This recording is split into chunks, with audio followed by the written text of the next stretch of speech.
O Edição das 10 está de volta com um levantamento exclusivo sobre o número de pessoas mortas por policiais militares que cresceu aqui no estado de São Paulo no primeiro semestre deste ano. Foram 313 mortes e todas elas são investigadas pela Corregedoria. E é onde está a nossa repórter Isabela Leite para falar sobre as investigações. Isabela, bom dia para você. Começo te perguntando, desses 300, mais de 300 casos, né? O que aconteceu com esses policiais militares? Qual que é o índice de conclusão, de apuração? E mais, o que acontece com esse policial quando a Corregedoria começa essa investigação? Oi, Aline, bom dia para você, bom dia a todos. Bom, só para a gente dar um número, no primeiro semestre deste ano, 27 policiais militares foram presos acusados de homicídio. É claro, né, que eles foram acusados depois de uma investigação para averiguar se essas mortes, em decorrência aí de uma intervenção policial, foram legítimas, né, seguindo os protocolos militares, ou se houve algum abuso, algum excesso. Depois que a Corregedoria da Polícia Militar confirme, então, que esse homicídio, né, não seguiu as regras previstas, esse policial ele é indiciado, essas informações são repassadas para a Justiça Militar, que então encaminha todo esse material para o Ministério Público e para a vara do júri. A Globo News, inclusive, teve acesso em primeira mão a detalhes de um processo que tramita atualmente na vara do júri, envolvendo um soldado da Polícia Militar em uma ocorrência em maio desse ano. Ele deu uma versão de que precisou atirar porque esse suspeito estaria armado, mas imagens de câmeras de segurança mostraram uma versão diferente. Inclusive, a gente preparou uma reportagem contando um pouco desse caso e eu já faço um alerta que essas imagens são fortes. Vamos assistir. 19 de maio de 2017. A PM persegue esse carro branco onde estavam 3 suspeitos de uma tentativa de roubo. Até então, uma abordagem de rotina na zona sul de São Paulo. As imagens obtidas com exclusividade pela Globo News mostram quando um dos suspeitos desce do carro. O soldado aponta a arma e atira. O rapaz se curva, vira. O policial acompanha e, de frente, dispara mais uma vez. O suspeito foi socorrido, mas morreu no hospital. O laudo mostrou que ele foi ferido por 6 tiros. O soldado disse que o suspeito desceu do carro armado e que atirou em legítima defesa. Mas após uma investigação da Corregedoria da PM, ele foi preso. A promotoria também denunciou o policial por homicídio. Não havia necessidade, naquele momento, de efetuar disparos em um indivíduo que estava saindo do veículo com as mãos para cima, em posição de rendição. O certo seria que ele fosse detido e respondesse pelo crime por ele praticado, que era uma tentativa de roubo e que não trouxe qualquer lesão para a vítima.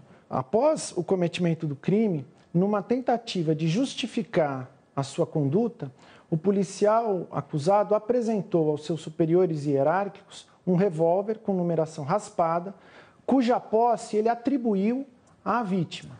Mas a investigação realizada pela Corregedoria da Polícia Militar apurou que esse revólver não estava com a vítima. Ele estava, sim, dentro do baú da motocicleta do policial acusado de homicídio. O especialista em segurança Diógenes Luca analisou as imagens. Me parece que o criminoso está aí não oferecendo riscos, era uma questão de verbalizar, tem treinamento para isso. As mãos do sujeito estão completamente visíveis, não se vê nenhum tipo de arma que poderia ter sido deixada cair no momento da fuga. Ele não oferece risco para o policial. Esse caso é um caso típico de fazer uma verbalização enérgica para que ele deite no chão com as mãos aparentemente visíveis para o policial e efetuar a prisão, nada mais do que isso, né? Portanto, nós temos aí indícios claros, né, de uma execução, aí um disparo, mais um disparo e ainda verbalizando com o sujeito e atirando nele, né? Só no primeiro semestre deste ano, a Corregedoria da PM contabilizou 313 mortes causadas por agentes em serviço no estado de São Paulo. Segundo o levantamento feito pela Globo News, nesse mesmo período, quase 30 policiais militares foram detidos por homicídio, uma média de 11 mortes para cada prisão. Em 10 anos, foram cerca de 5.000 mortes e quase 900 prisões de PMs por homicídio em São Paulo. para a sociedade em geral, o bandido bom é bandido morto. Eu não posso desprezar que esse tipo de influência acaba agindo também na mente de alguns policiais. Um outro problema que o policial enfrenta, e isso não justifica em hipótese nenhuma essa questão, é que ele percebe que o seu trabalho não rende, ele fica enxugando o gelo, ele prende 10 vezes o mesmo sujeito, a lei de execuções penais é falha. Num Estado democrático de direito, que está regido pelo império da lei que vale para todos, esse tipo de conduta é inadmissível. Todos que nós conseguimos apurar em que houve excesso, que houve abuso, serão processados na forma da lei. Mas existem policiais militares, e eu acho a grande maioria, que atuam dentro da mais absoluta legalidade.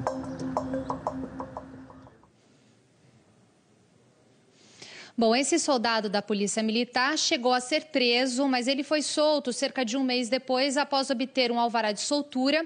A Justiça determinou uma punição alternativa. Então, ele ficou suspenso das funções públicas e também teve que entregar a arma. Esse processo ainda está tramitando, a Justiça aceitou a denúncia e ainda avalia se ele vai a júri popular. E só para a gente esclarecer mais uma informação, o outro policial militar, um cabo, que aparece nas imagens, também chegou a ser preso porque ele corroborou com a informação de que o suspeito estava armado, mas o MP pediu o arquivamento do caso dele e ele responde só na questão da Justiça Militar. Para falar mais sobre esse assunto, eu estou aqui com o corregedor da Polícia Militar do Estado de São Paulo, o Coronel Marcelino. Coronel, a gente tem os dados de mortes em decorrência de intervenções policiais, um aumento de 12% na comparação do semestre do ano passado, do primeiro semestre do ano passado com o primeiro semestre desse ano. São números altos, coronel. Como é que o senhor avalia isso? Tá dentro do que a Polícia Militar entende como uma medida correta do policial? A letalidade no estado de São Paulo é a menor letalidade do Brasil. Nós não chegamos a 9 pessoas a cada 100 mil habitantes. É lógico que casos como esse são apurados, sim, com o rigor da lei. No final do processo crime, independente da condenação no tribunal do júri, também é feito um processo administrativo, que se não apresentados justificativas, os policiais são demitidos e expulsos. Quanto à letalidade, nós, nesse dia, a Polícia Militar, todos os dias a gente trabalha diretamente para diminuir isso, com técnicas, melhorando os estudos de casos nas escolas, pegamos esses casos para estudar, porque ele não agiu dentro dos parâmetros que as escolas passam, as escolas de formação. Agora, o que falta, então, nesse treinamento para a gente ter uma estatística zerada, já que o senhor mesmo disse que é inadmissível um policial militar ser acusado de homicídio? Olha, a nossa estatística, na verdade, ela tende a zero. Quando você citou o primeiro caso, naquele mesmo dia, nós atendemos mais de 90 mil chamados, 7 mil intervenções policiais, ocorrências policiais, 4 mil em todos os estados, resgate, 400 pessoas. Então, é um desvio de conduta, mas é infinitamente menor do que o trabalho da Polícia Militar. Mas que não justifica também uma ação como essa. Claro que não. Tanto é que a Corregedoria atua, não só neste caso, mas em todos os casos de intervenção policial cujo resultado é a morte. Certo, muito obrigada, coronel. E só para a gente relembrar um outro caso, rapidamente, que a gente mostrou aqui na Globo News, da morte de um carroceiro na Zona Oeste de São Paulo em 12 de julho. A Corregedoria informou aqui para a gente, em primeira mão, que o policial militar que fez os 2 disparos já foi indiciado pela Corregedoria. Eles estão esperando alguns laudos para encaminhar todo esse material para a Justiça Militar e também para a vara do júri. E também uma outra informação importante, Aline, antes de eu devolver para você no estúdio, a Secretaria da Segurança Pública aqui de São Paulo disse que também desenvolve ações para reduzir a letalidade policial e que a opção de confronto é sempre do criminoso, mas eles ressaltam então que de todas as intervenções esse ano, 17% dos criminosos foram mortos e que quase 60% dessas ocorrências começaram com um roubo. Então, é esse o posicionamento da Secretaria da Segurança Pública aqui do estado de São Paulo. Voltamos ao estúdio com você, Aline. Mais treinamento e mudar essa cultura de violência, né, que está dentro da polícia também, a gente sabe disso, Isabela Leite. Muito obrigada.